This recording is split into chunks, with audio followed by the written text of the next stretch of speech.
Você pode acordar cedo, vestir a roupa certa, cantar, contribuir, repetir palavras conhecidas e sair da igreja exatamente como entrou.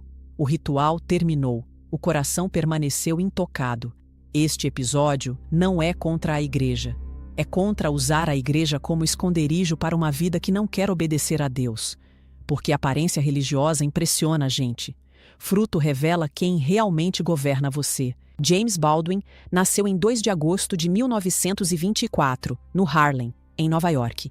Cresceu pobre, como o mais velho de 9 irmãos, dentro de uma casa marcada pela autoridade rígida do padrasto, um pregador batista.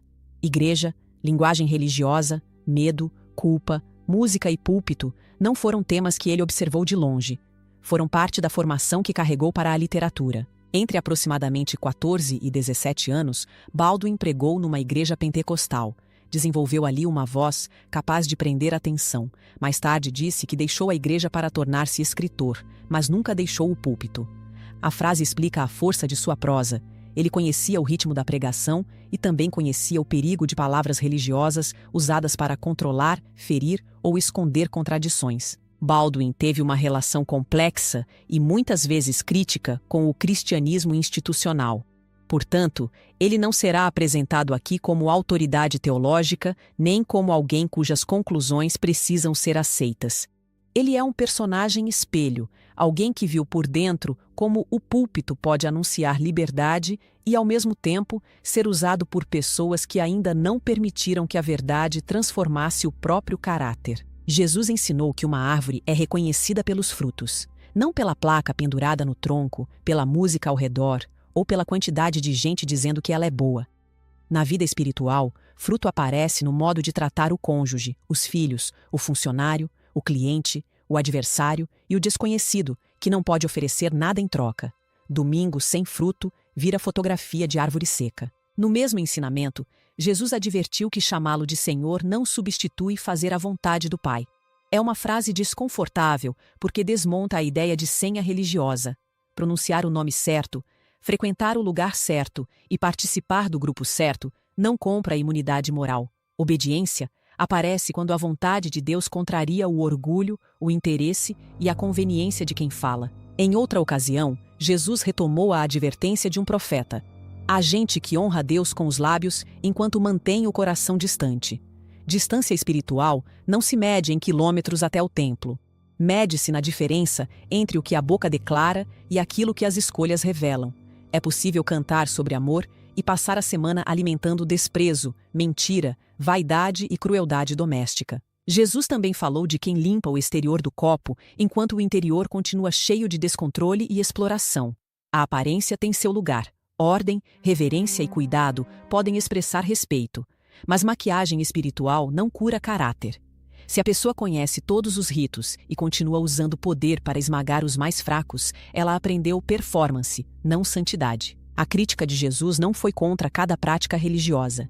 Ele disse que certas pessoas observavam detalhes e negligenciavam o que tinha maior peso: justiça, misericórdia e fé. O erro não estava em cuidar do pequeno, estava em usar o pequeno para fugir do essencial. É mais fácil fiscalizar a roupa do outro que devolver o dinheiro cobrado injustamente. Mais fácil apontar falha litúrgica que pedir perdão dentro de casa. Curta este vídeo apenas se a mensagem estiver confrontando você também. Compartilhar para atingir um hipócrita específico é uma forma elegante de escapar do espelho. A pergunta não é qual líder religioso deveria ouvir isto. É qual área da sua própria vida está usando linguagem de fé para evitar arrependimento. Deus não precisa da nossa ajuda para expor o vizinho. Nós precisamos de coragem para abandonar a máscara. Na história do homem ferido na estrada, figuras religiosas viram a dor e passaram adiante. Quem se aproximou foi um samaritano, alguém desprezado pelo público original da história. A misericórdia não perguntou se ajudar melhoraria a reputação. Interrompeu a agenda, tocou a ferida e assumiu o custo. Espiritualidade viva começa quando a necessidade do próximo pesa mais que a imagem de pureza de quem observa. Tiago escreveu que fé sem obras está morta. Isso não significa comprar salvação com caridade performática. Significa que uma confiança viva produz consequência. Se alguém diz desejar paz, mas alimenta a humilhação em casa, existe ruptura. Se declara compaixão, mas explora quem depende dele, existe ruptura. A obra não fabrica a raiz, revela se a raiz está realmente viva. A experiência de Baldwin ajuda a enxergar por que a hipocrisia religiosa deixa feridas profundas. Quando a igreja anuncia amor e pratica desprezo, o escândalo não fica restrito à reputação de uma instituição. Pessoas passam a associar Deus ao comportamento de quem usou o nome dele. Esse dano precisa ser reconhecido sem fingir que toda crítica à igreja é perseguição ou que todo crítico compreendeu plenamente a fé. Também existe um erro no sentido contrário: transformar espiritualidade em preferência privada, sem comunidade, correção, serviço ou compromisso. Sozinho, cada um pode fabricar um Deus que nunca contraria seus desejos.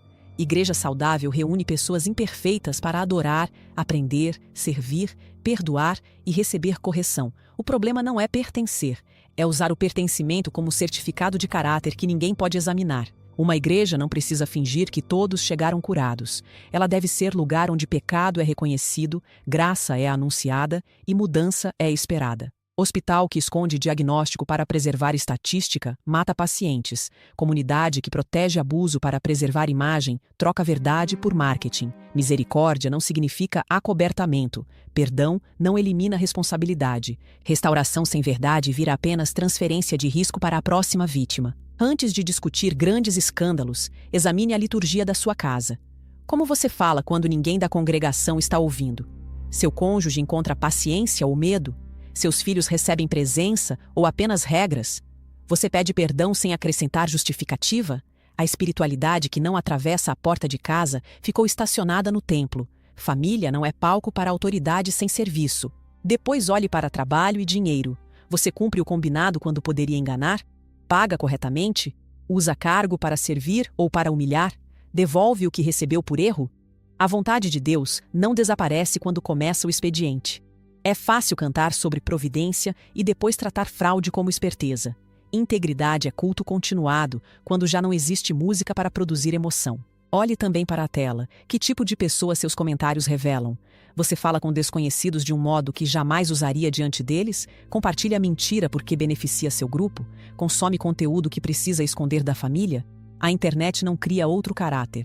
Ela remove parte da consequência social e deixa aparecer o caráter que já estava pedindo permissão para sair. Jesus contou sobre 2 homens que foram orar. Um apresentou o próprio currículo moral e agradeceu por não ser como os outros. O segundo reconheceu a própria culpa e pediu misericórdia. A espiritualidade verdadeira não precisa fingir que pecado é virtude. Também não transforma arrependimento em espetáculo. Ela abandona a comparação conveniente e se coloca diante de Deus sem assessor de imagem. Faça 3 perguntas antes de dormir. Qual verdade eu estou evitando? Quem eu preciso procurar para pedir perdão ou reparar um dano? Que ato concreto de misericórdia posso praticar nesta semana, sem publicar fotografia? Respostas vagas protegem a máscara. Escolha nome, atitude e prazo. Espiritualidade não é emoção sem direção. É coração rendido produzindo passos que podem ser observados. Inscreva-se na Crânia, se você quer conversar sobre fé sem fugir de responsabilidade. Nos comentários não denuncie uma pessoa nem conte um escândalo privado. Responda apenas isto: qual prática simples ajuda você a alinhar domingo e segunda-feira? Uma pergunta sincera pode virar short resposta. Compartilhe com alguém que valoriza a igreja o bastante para não aceitar que ela seja reduzida à aparência.